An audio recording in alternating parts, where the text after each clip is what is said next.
Assalamualaikum warahmatullahi wabarakatuh. Waalaikumsalam warahmatullahi wabarakatuh. Selamat siang para sahabat peradilan di seluruh Indonesia. Bersama saya Chandra dalam acara podcast Pengadilan Agama Kota Cimahi.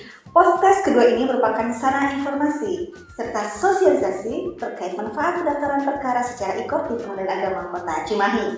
Untuk narasumber kita kali ini adalah Bapak Deres H. Muhammad Nur Subki, Magister Hukum, selaku Hakim pada Pengadilan Agama Kota Cimahi. Tak kenal maka tak sayang. Berkenan Bapak sekilas selain tenang sedikit terkait kiprah Bapak di dunia peradilan. Dipersilakan. Baik, terima kasih. Assalamualaikum warahmatullahi wabarakatuh. Alhamdulillahirrahmanirrahim. Wa bihi nasta'in ala umuri dunya wa din. Wassalatu wassalamu ala asyrofil anbiya wal mursalin wa ala alihi wa sahbihi ajma'in wa ba'du. Pertama-tama marilah kita panjatkan puji dan syukur kepada Allah Subhanahu wa taala. Alhamdulillah pada siang hari ini kita masih diberikan kesempatan untuk mengabdi kepada negara dan bangsa. Perkenalkan, nama saya telah disebut tadi, Muhammad Munawar Suki. Saya telah 31 tahun lebih mengabdi di dunia peradilan, wabil khusus di Pengadilan Agama Republik Indonesia. Dari pengangkatan CPNS Cakim tahun 1993 sampai dengan sekarang, saya sampaikan tadi bisa sekitar 31 tahun lebih. Penempatan pertama saya di Maluku Tenggara tahun 1994. Kemudian 6 tahun lamanya sekira seperti itu, lalu pindah ke Pengadilan Agama Ambon. Setelah itu pindah ke Pengadilan Agama Sukabumi, kurang lebih 4 tahun, hijrah lagi ke Pengadilan Agama Cianjur, kurang lebih juga 4 tahun, lalu pindah ke Pengadilan Agama Sumber, kurang lebihnya 1,5 tahun, dimutasi ke Pengadilan Agama Cimahi yang dulu.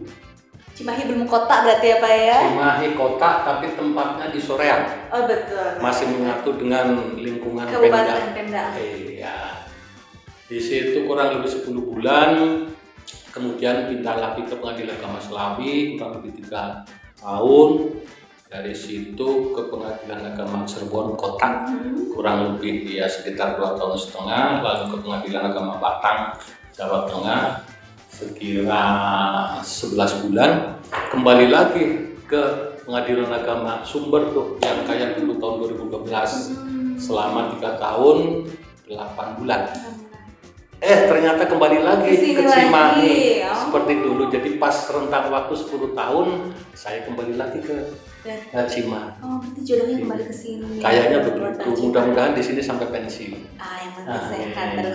Jadi Bapak ini sudah memulai karir dari pulau terluar Indonesia. Indonesia, betul, yang mungkin daratannya lebih didominasi oleh karang ya.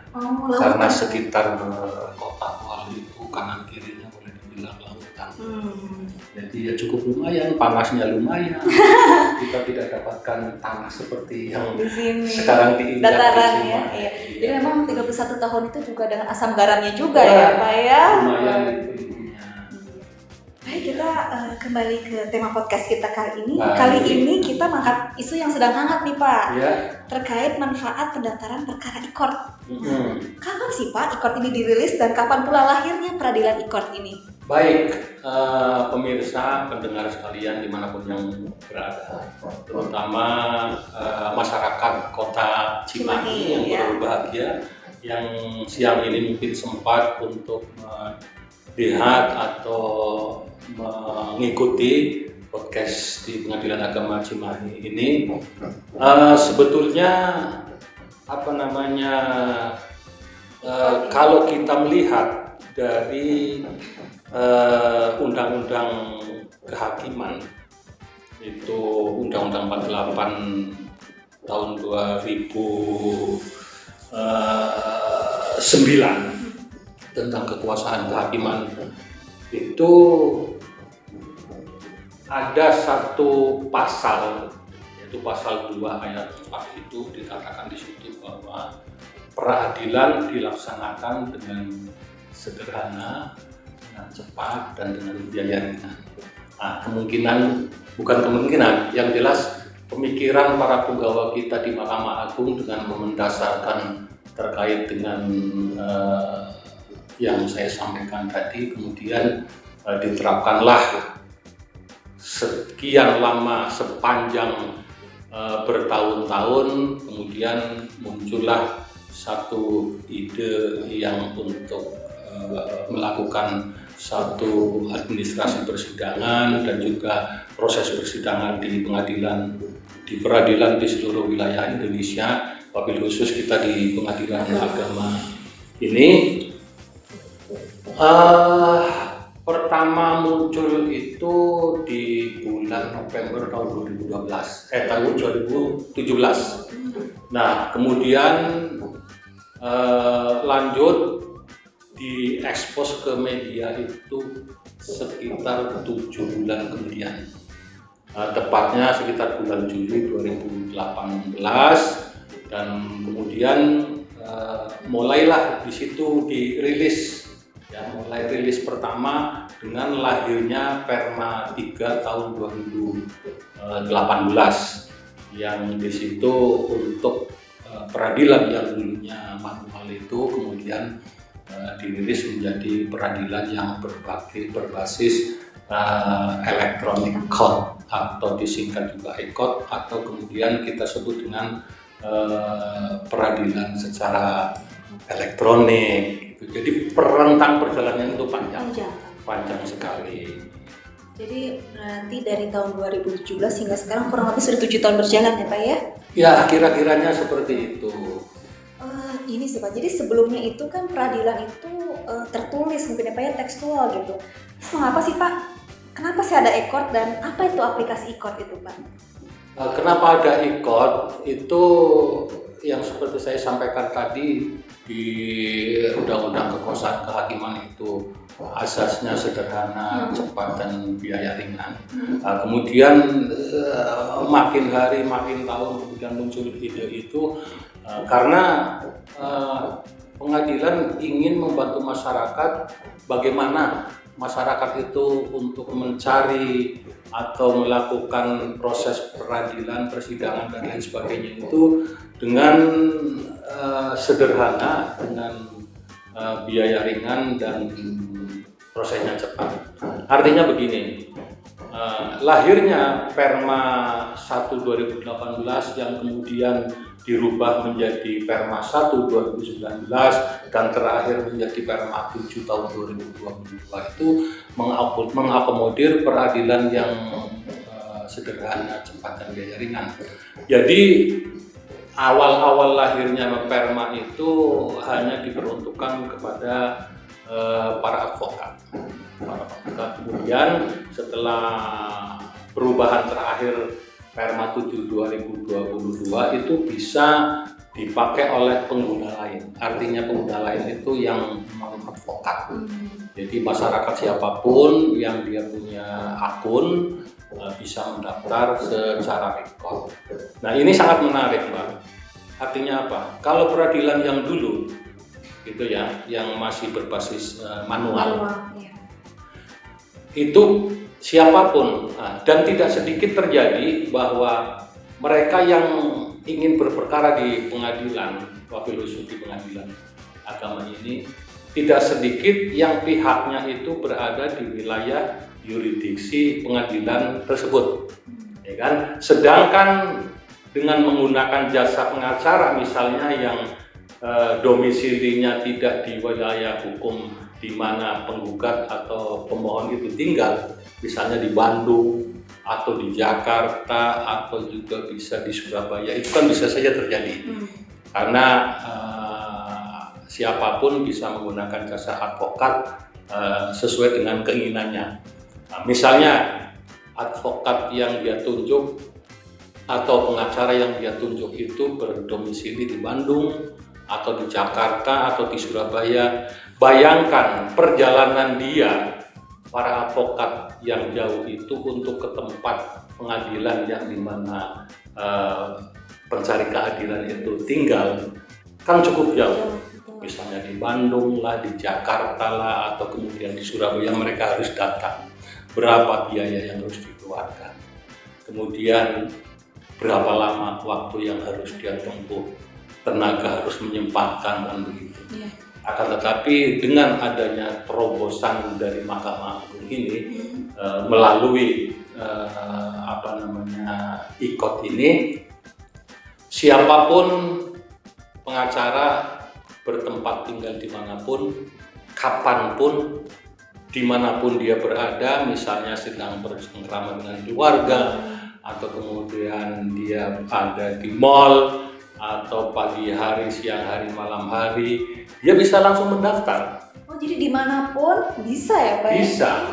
Nah, yang penting dia punya akun terdaftar di Mahkamah Agung, dia bisa daftar dimanapun, dan langsung bisa juga diketahui berapa panjang biaya perkara yang harus dikeluarkan, gitu kan.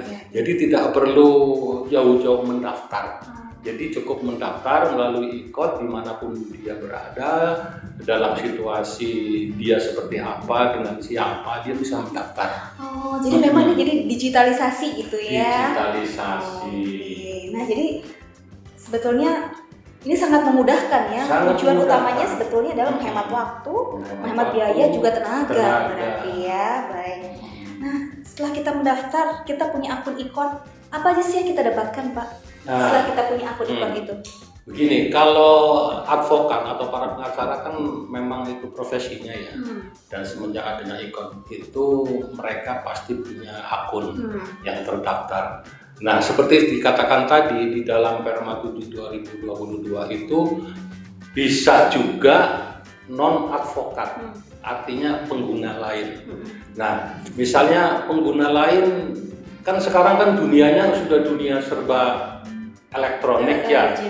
Hampir setiap kepala itu memiliki gadget, memiliki seluler, dan tidak sedikit mereka yang punya gadget, punya seluler itu dia bisa dipastikan punya email lah ya. Sudah pasti. Jangankan untuk berperkara, dalam kehidupan sehari-hari pun mereka sangat dimudahkan dengan sarana itu. Betul. Ya contohnya misalnya Mbak Chan gitu ya, mau belanja barang elektronik misalnya, mau belanja fashion, mau belanja rumah tangga kan cukup aja dia lihat di gadget kan. Bisa COD lah, bisa macam-macam. Apakah Mbak Chan ini perlu ke mall? Nggak perlu kan? Perlu ke toko? Nggak perlu kan? Ke lain tempat nggak perlu kan? Yang penting harga cocok, barang cocok, transfer selesai, barang dikirim kan? Iya, Pak. Begitupun dengan adanya IKOT ini. Jadi masyarakat, saya kira untuk lingkup Kota Cimahi juga boleh dibilang sudah modern gitu ya. Mungkin bisa jadi hampir setiap orang itu memiliki handphone, gadget, juga memiliki email. Nah, dengan dasar seperti itu, ketika kemudian ada orang yang ingin mendaftar perkaranya karena ada masalah dan dia misalnya bisa membuat gugatan sendiri dan akunnya itu sudah terdaftar di Mahkamah Agung, dia pun bisa cukup dari rumah untuk daftar. Dia bisa tahu apa aja tuh Pak dengan punya akun itu. Dia bisa tahu nggak sih berapa biaya yang harus saya keluarkan? Itu bisa langsung. Bayarnya gimana? Gitu. Terus itu cara manggilnya bisa juga. Iya. Bisa langsung terdeteksi berapa sih biayanya gitu kan. Langsung ada. Karena langsung bisa keluar nominalnya berapa dan bayarnya juga bisa juga banking atau apalah. Kemudian dia juga bisa dengan mudah tidak perlu ke sini, misalnya tinggal tunggu panggilan saja. Oh, jadi kalau dulu kan nunggu nih dari jurusita nganter. Pas sekarang nggak usah? Nggak usah, tinggal nunggu panggilan saja. Via email? Via email yang itu terdaftar yang itu. pendaftar nih. Kalau terlawannya gimana? Nah, kalau terlawannya itu sesuai dengan Perma SEMA ya. SEMA 1 2023 itu terkait dengan pemanggilan secara surat tercatat. Nah, kalau pemohon atau penggugatnya itu secara ikot, kalau termohon atau tergugat itu dipanggil secara dengan menggunakan surat tercatat. Artinya ada layanan di luar pengadilan yang memang sudah kerjasama itu untuk memanggil itu. Dan hal ini siapa tuh Pak yang manggil? Yang manggil itu jurusita menyampaikan ke pos, nanti pos yang memanggil. Itu. Pos yang menyampaikan. Misalnya nih Pak, yang berperkara ternyata tidak ada di rumah. Nah, gini, sesuai Perma SMA 1 2023 ini begini. Jadi sangat berbeda sekali dengan pemanggilan yang manual yang dulu diatur oleh HIR atau RBG. Ya, kalau HIR untuk wilayah Jawa dan Madura, RBG itu di luar itu. Kalau dulu pemanggilan itu harus dengan petugas. Harus jurusita atau jurusita pengganti menyampaikan relas panggilan ataupun menyampaikan pemberitahuan putusan itu langsung kepada di mana pihak itu berdomisili, dan kalau tidak ketemu langsung ke kelurahan atau ke desa. Kemudian baru nanti desa atau pihak kelurahan menyampaikan. Berbeda sekali dengan apa yang termuat di dalam SEMA 1 2023. Artinya begini, kalau seandainya ini pihak lawan ya yang tercatat ya, bila mana yang dipanggil itu tidak berada di tempat sesuai domisili yang dituju, maka bisa diterima oleh orang serumah. Bukti otentiknya apa tuh Pak? Bukti otentiknya antara lain yang menerima itu bersedia difoto. Oh, jadi swafoto menggunakan panggilannya? Ya, difoto. Orangnya difoto. Foto gitu ya oleh petugas yang dari pos itu. Selain itu juga identitas yang bersangkutan. Yang menerima gitu. Kemudian apabila misalnya ketika dituju ternyata di situ tidak berpenghuni. Kosong. Nah, katakanlah misalnya termohon atau tergugat itu memang hidup seorang diri ya, di tempat itu, di rumah itu tidak ada siapapun, maka panggilan itu baru disampaikan ke desa. Gitu. Nah, apakah misalnya yang menerima itu kan bukan bersangkutan, bukan berperkara, dianggap patut nggak oleh yang terima? Maksudnya relasi tersebut kan tidak diterima oleh bersangkutan, yang menerimanya orang satu rumah. Hal tersebut menjadi panggilan patut? Sah. Iya, sah. Panggilan yang diterima oleh orang serumah itu sah. Kalau patut itu terkait dengan rentang waktu. Karena panggilan sejak dia diterima itu minimal 3 hari sampai pada hari persidangan. Nah, sekarang muncul pertanyaan begini. Bagaimana kalau seandainya pihak tergugat atau termohon itu bertempat tinggal di misalnya apartemen, ya kan? Atau kemudian di rumah susun. Nah, bagaimana cara memanggilnya? Ya kan? Kita cari kamar-kamar di mana kan enggak, ya kan? Tapi dengan terobosan SEMA 1 2023 itu petugas layanan yang dari pos itu untuk menyampaikan surat tercatat itu bisa melalui resepsionis. Mudah kan? Nah, selain itu juga bisa melalui petugas keamanan. Diperkenankan dengan catatan petugas itu mau difoto, ya kan? Dengan memegang KTP tersebut. KTP-nya juga difoto. Nah, tetapi kalau dia tidak mau, baru ke aparat desa. atau kelurahan, baik. gitu. Setelah pendaftaran dilakukan secara ikon, apakah Hmm. proses berperkaranya juga bisa dilakukan secara ikon? Oh iya, Harus. Oh. karena siapapun yang mendaftar secara ekot, ya diproses secara ekot, gitu. Artinya dia pemanggilannya secara ikot, kan. Nah, kemudian nanti juga sampai pada tahap putusan juga secara ikot, gitu loh. Baik. Nah sekarang nih misalnya nih Pak, yang berperkara nih, yang pemohonnya nih hadir, tapi ternyata yang termohonnya tuh tidak hadir, jadi lawannya tuh tidak hadir dalam persidangan gitu. Apa yang harus dilakukan ya Pak ya? Iya, ya itu tetap, karena tadi saya katakan tadi awal mendaftarnya secara ekot dan berakhir juga secara ekot. Artinya apa? Dia dipanggil dengan surat tercatat. Betul. Panggilan pertama dia tidak hadir, kemudian diberikan kesempatan lagi sekali lagi kan, untuk dipanggil secara ikut lagi dengan surat tercatat lagi. Kemudian dia tidak hadir, proseslah berjalan. Nah, kemudian kepada tahap putusan musyawarah majelis, nanti ditundanya itu atau dibacakannya itu melalui elektronik. Jadi disampaikan ke email ke email penggugat atau pemohon. Tidak perlu kita harus membacakan ya kan di depan sidang. Kemudian untuk ke lawannya tetap pemberitahuannya itu disampaikan melalui surat tercatat. Oh jadi panggilan terus pembelaan itu juga lewat surat tercatat ya. Nah sekarang kalau tadi kan yang lawan tidak hadir gitu ya. Nah, sekarang kalau lawan hadir, ya kan berbeda lagi prosesnya. Nah itu yang namanya dengan persidangan secara litigasi. Oh ini nih yang suka pada bingung, apa sih bedanya ikut sama litigasi ya, gitu? Kalau ikut itu kan dari mulai administrasi perkaranya yang tadinya manual kemudian ke ikut. Nah sekarang kalau litigasi pendaftarannya sudah jelas prosesnya secara ikut. Nah, karena lawan ini hadir, tergugat atau termohon hadir, kemudian proses seperti biasa ada mediasi gitu kan. Nah, yang membedakan itu di proses jawab menjawabnya. Nah, kalau dulu secara manual itu dalam proses jawab menjawab itu kedua belah pihak itu hadir di persidangan, ya kan? Kemudian pihak lawan memberikan jawabannya, lalu pihak penggugat atau pemohon menyampaikan replik dan kemudian dibalaskan duplik. Nah, kalau litigasi tidak seperti itu lagi.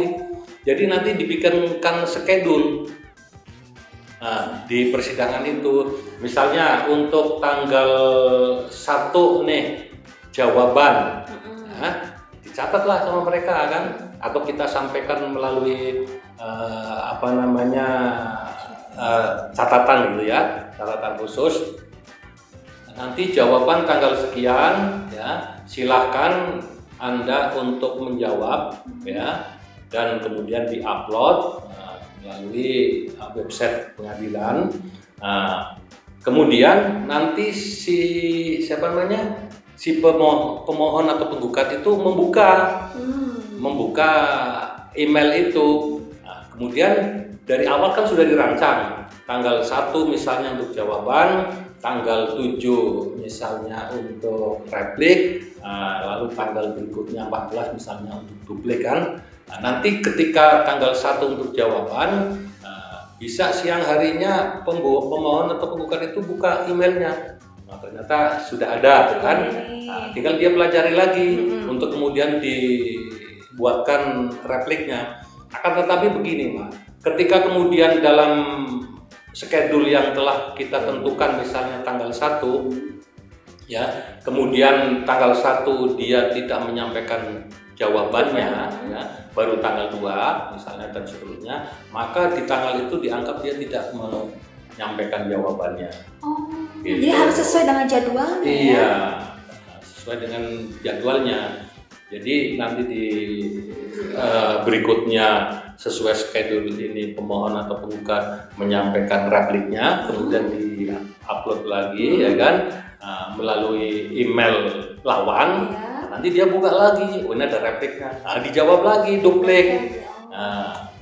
Kemudian nanti setelah duplik kan itu berarti selesai.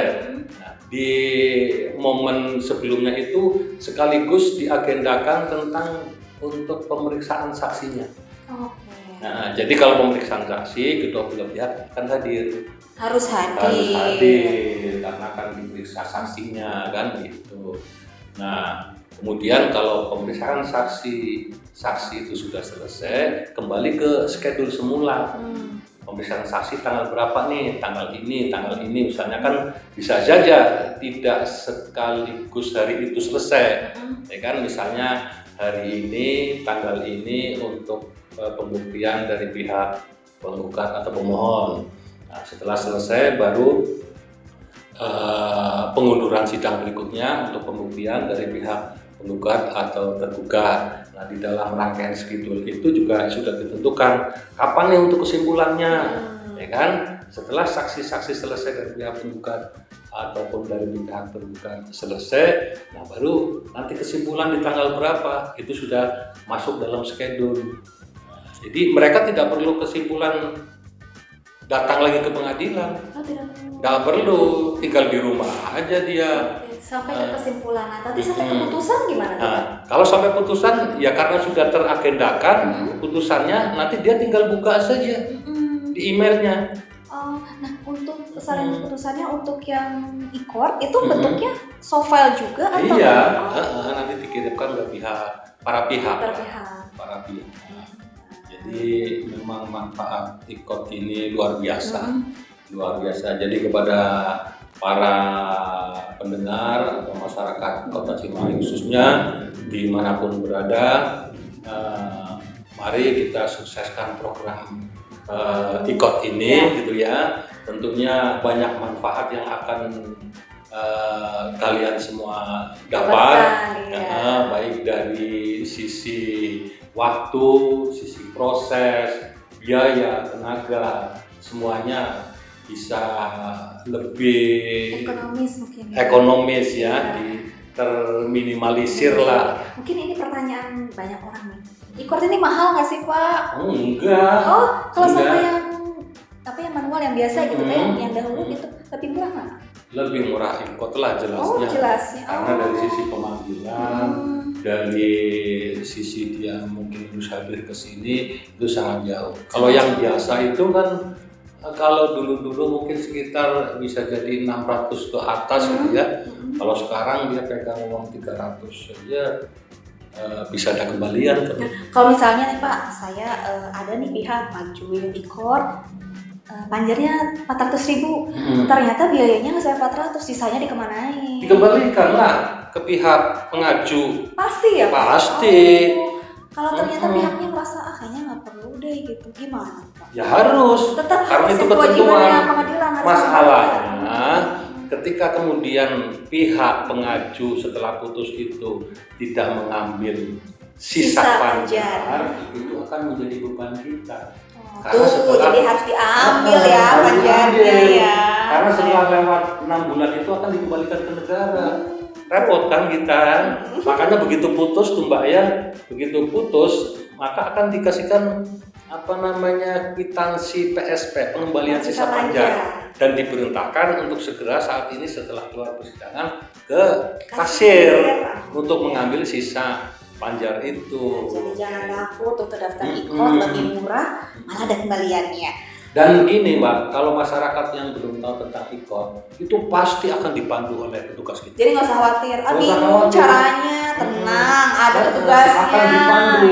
Kalau belum punya akun akan dibuatkan dan didaftarkan, dilingkan ke Mahkamah Agung. Jadi nggak usah bingung gimana caranya, prosesnya gimana, datang aja dulu ke pengadilan. Datang dulu, kalau memang tidak punya akun kan, akan dibuatkan tuh. Tapi sepertinya di webnya Pengadilan Agama Kota Cimahi juga ada kok tipsnya untuk membuat akun tersebut. Gitu. Jadi sering-sering buka webnya PA Kota Cimahi ya. Gitu. Baik, terima kasih Pak atas informasi yang sangat edukatif gitu. Dan terima kasih juga atas perkenan Bapak untuk jadi narasumber di episode kali ini. Tibalah kita di akhir acara dan izinkan saya menyampaikan sedikit pantun. Jalan-jalan ke pegunungan boleh minta cakepnya Pak? Cakep. Boleh. Jangan lupa membawa bingkisan. Sahabat peradilan yang budiman, sampai jumpa di lain kesempatan. Wassalamualaikum warahmatullahi wabarakatuh.